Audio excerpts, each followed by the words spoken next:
हो चुका ना सर। भैया वो दिखा रहा है अरे महावीर मोदी दिखा रहा है।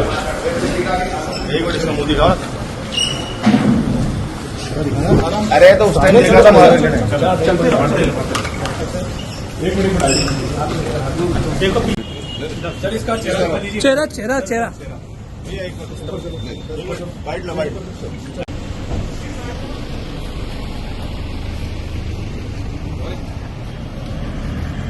जा रहा है और आप लोगों को ज्ञात भी है कि इसके विरुद्ध एनडीपीएस एक्ट के भी केस कायम किए गए थे और इसके जमानत कैंसिलेशन के लिए हाई कोर्ट में आवेदन दिया गया था और माननीय हाई कोर्ट ने इसकी जमानत को कैंसिल करने से उनसे निवेदन किया गया था, लेकिन हाई कोर्ट से इसकी जमानत कैंसिलेशन नहीं हुई। तो आपका ये कहना है कि ड्रग जो स्मगलर इसके विरुद्ध लगातार कार्रवाई नहीं हो रही है, लेकिन हम लोग लगातार मंदसौर पुलिस ने इसके खिलाफ ड्रग वाले मामले में कितने केस बनाए? देखिए, इसके ऊपर ऑलरेडी 4 अपराध मंदसौर की बात हो रही है। मंदसौर की मंदसौर पुलिस ने इसके ऊपर 4 अपराध इसके ऊपर ऑलरेडी दर्ज है और इसी आधार पर इसकी जमानत कैंसिलेशन के लिए लगाया गया था।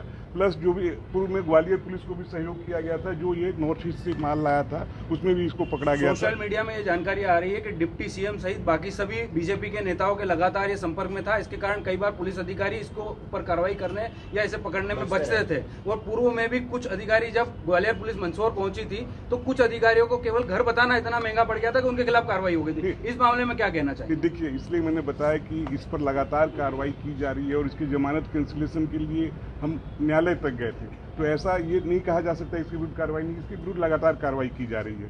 तो आपको एसपी साहब ने भी बताया कि एटीएस आई थी, हमने से सहयोग मांगी थी और ये केमिकल जो है वापी वालसाड़ जिला जो गुजरात में है वहाँ से केमिकल आता था और मशीनरी की भी पूछताछ जो की जा रही है कि जो बनाने के उपकरण थे वो संभवतः महाराष्ट्र से आते थे। केमिकल की बात मान ली जाए, भोपाल जैसी राजधानी में इतनी बड़ी फैक्ट्री चल रही थी सर, उसके बाद भी क्षेत्रीय पुलिस को पता नहीं पड़ी, बाहर की पुलिस आती है और ज्वाइंट ऑपरेशन चला के कार्रवाई करती है, उसके बाद मध्य प्रदेश पुलिस एक्टिव होती है। क्या रीजन रहे सर कि ये हमको इनपुट नहीं मिले सर? जो ड्रग जो है इंटरनेशनल क्राइम है और इसके साथ साथ राज्य पुलिस और नेशनल पुलिस साथ मिलकर काम करती है।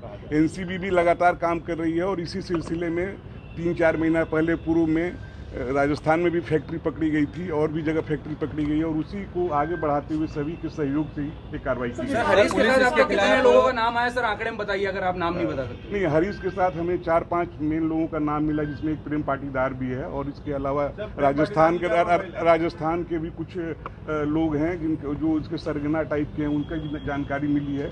और जैसा पूर्व में मंदसौर पुलिस द्वारा और कार्रवाई की गई है कि इनके विरुद्ध हम सफेमा से लेकर और जो भी चीजें हैं वो कार्रवाई की जाएगी और इनके जितने भी संरक्षक हैं जो आप पूछ रहे हैं, इनके जो भी संरक्षक हैं चाहे वो किसी भी दल के हों, उनके ऊपर भी कार्रवाई की जाएगी और उनके अवैध कमाई को ध्वस्त किया जाएगा। बुलडोजर कार्रवाई की जाएगी, बुलडोजर कार्रवाई की जाएगी उनके अवैध निर्माण पर।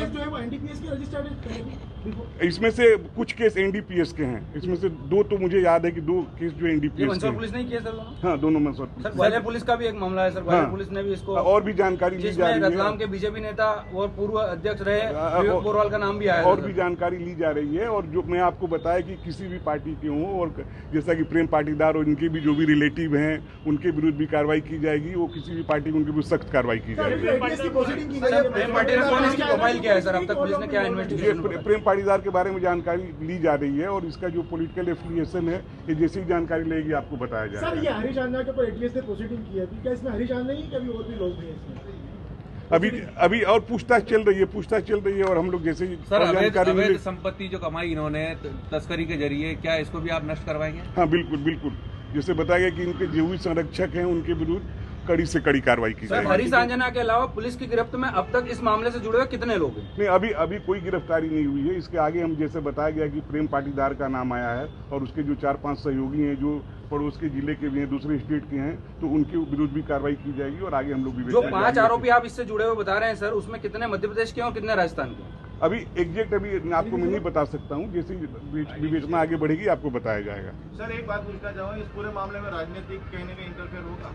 नहीं, कोई इंटरफेरेंस नहीं है राजनीति। सर, आपके रतलाम डिवीजन में कंटिन्यू एमडी के केस बने हैं सर, इसमें कितनी सप्लाई इसके द्वारा की गई थी सर? ऐसी कोई इनपुट मिले हैं क्या सर आपको? देखिए, क्योंकि ये बताया जा रहा है कि ये बड़ा सप्लायर पिछले कुछ माह में इस मालवांचल का हो गया था। देखिए, ड्रग का मार्केट एक डायनेमिक मार्केट है। अगर आप इंटरनेशनल लेवल पर जाएंगे तो देखेंगे कि सिंथेटिक ड्रग की डिमांड बढ़ रही है और जो नेचुरल ड्रग है जैसे अफीम वगैरह के जो ड्रग बनते हैं उसमें मांग घट रही है।